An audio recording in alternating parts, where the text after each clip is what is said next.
En 1776, los colonos instalados en la costa este de Norteamérica, organizados en 13 colonias, quisieron dejar de ser ingleses. Este año firmaron la Declaración de Independencia y anunciaron al mundo la creación de una nueva república y se dispusieron a defenderla con las armas, frente a uno de los mejores ejércitos de la época, el ejército de Su Majestad Jorge III. Conviene recordar que las 13 colonias fueron fundadas por el Imperio Británico entre los siglos XVI y XVII. Estas colonias eran Massachusetts, Nuevo Hampshire, Rhode Island, Connecticut, Nueva York, Pensilvania, Nueva Jersey, Delaware, Maryland, Virginia, Carolina del Norte, Carolina del Sur y Georgia. El detonante principal de la revolución de las 13 colonias lo encontramos en las medidas que impuso la corona británica tras la Guerra de los 7 años. Se denomina Guerra de los 7 años a una serie de conflictos internacionales por el control colonial. Los dos principales oponentes fueron Francia y Gran Bretaña. La guerra se saldó con victoria británica, pero el precio fue muy alto. La corona estaba muy endeudada. ¿Y qué hacen los gobiernos cuando se endeudan? Subir los impuestos. Y los que salieron más perjudicados fueron los colonos ingleses del norte de América. Pero es justo recordar que la monarquía británica no era la más autoritaria de Europa. El sistema parlamentario inglés se había fraguado mucho antes con la Revolución Gloriosa y la Declaración de Derechos, que culminó con el Acta de Unión de 1707. Este sistema de corte liberal fue el primero en reducir el poder del monarca y marcó un ejemplo para el resto de las naciones-estado modernas que todavía andaban en el absolutismo. El sistema parlamentario inglés supuso una oleada de liberalismo que puso en crisis el antiguo régimen.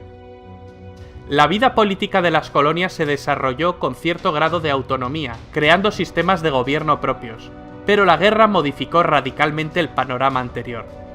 La nueva intervención inglesa sobre la actividad económica de sus colonias americanas para beneficio de la capital hizo que progresivamente los colonos se fueran resistiendo al control londinense.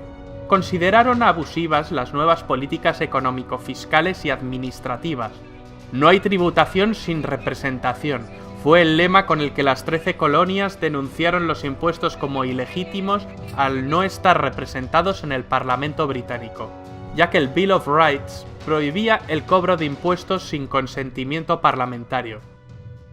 Como decíamos, el primer ministro de Gran Bretaña, George Grenville, durante la monarquía de Jorge III, aumentó los impuestos para incrementar los gastos destinados a cubrir la deuda que el Estado había alcanzado y también poder cubrir el coste económico que suponía el mantenimiento de las tropas que guarnecían los enclaves del imperio. La presión de los impuestos recayó fundamentalmente sobre las colonias de Norteamérica y las Antillas. En esta línea se aprobaron las leyes recaudatorias conocidas como la Ley del Azúcar en 1764 y Ley del Timbre en 1765. La situación se agravó con las leyes de Townshend en 1767 para recaudar por medio de las importaciones de las colonias. Además, con Townshend se pretendió desvincular a los soldados norteamericanos de las autoridades locales, ligándolos a Inglaterra por la nómina. Esto permitió a las tropas allanar las viviendas solo por sospecha de delitos. La política económica británica, con sus medidas impopulares y su implantación coercitiva, obstaculizaba las actividades comerciales de la oligarquía norteamericana. Se organizó una asociación de patriotas que defendía los derechos de los colonos frente al abuso británico, llamada Hijos de la Libertad. El grupo estaba liderado por el ideólogo y referente intelectual Samuel Adams y por el comerciante John Hancock. Los conflictos sociales no tardaron en aparecer. En 1770 ocurrió la masacre de Boston, en la que los soldados que ocupaban militarmente la ciudad dispararon contra la multitud que protestaba, muriendo 5 estadounidenses. Samuel Adams afirmó que esa noche fue el detonante del deseo de independencia. El hecho llevó al monarca Jorge III de Inglaterra a eliminar los impuestos aduaneros, dejando solo aquel que pesaba sobre el té, aunque notablemente reducido. Desde entonces se vivió un periodo de calma hasta que en 1773 Jorge III aprobó la denominada Ley del Té, Tea Act, que en la práctica concedía el monopolio del comercio del mismo a la Compañía Británica de las Indias Orientales, ya que se les eximía pagar el impuesto aduanero, lo cual les permitía comerciar a unos precios mucho más reducidos que el resto. Esta gran compañía actuaba como un gran lobby y ejercía gran influencia en el Parlamento. En 1773 los Hijos de la Libertad se pronunciaron en contra de la ley del té y planearon el Boston Tea Party. Cuando la privilegiada Compañía Británica de las Indias Orientales descargó en Boston una partida de té, algunos habitantes de la ciudad se disfrazaron de indios Mohawks y echaron al agua el cargamento. El desafío fue contestado con la aprobación por parte del gobierno británico de los llamados decretos intolerables en 1774, que limitaban las competencias de las autoridades coloniales, interviniendo y creando un estado de excepción. Esto desencadenó la celebración del primer Congreso Continental que reunió a los representantes de las colonias en Filadelfia. Se reclamaba al rey inglés el derecho de las colonias para hacerse cargo de sus asuntos internos sin injerencia del imperio, lo cual supondría el fin de la relación colonial. Las posiciones de los colonos eran diversas, unos pedían la independencia y otros querían mantener el vínculo, pero reclamaban más autonomía y más derechos. En cualquier caso, la petición al rey no fue aceptada por los ingleses. Comenzó el boicot a los productos comerciales británicos. En 1775 estalló la guerra que durará hasta 1783.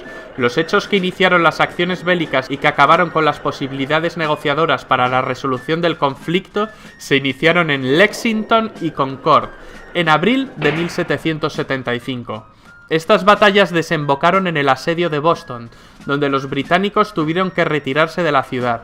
Al mes siguiente empezaron las reuniones del Segundo Congreso Continental, donde se abordaron temas militares para lograr la organización formal y eficaz de un ejército, más allá de los milicianos.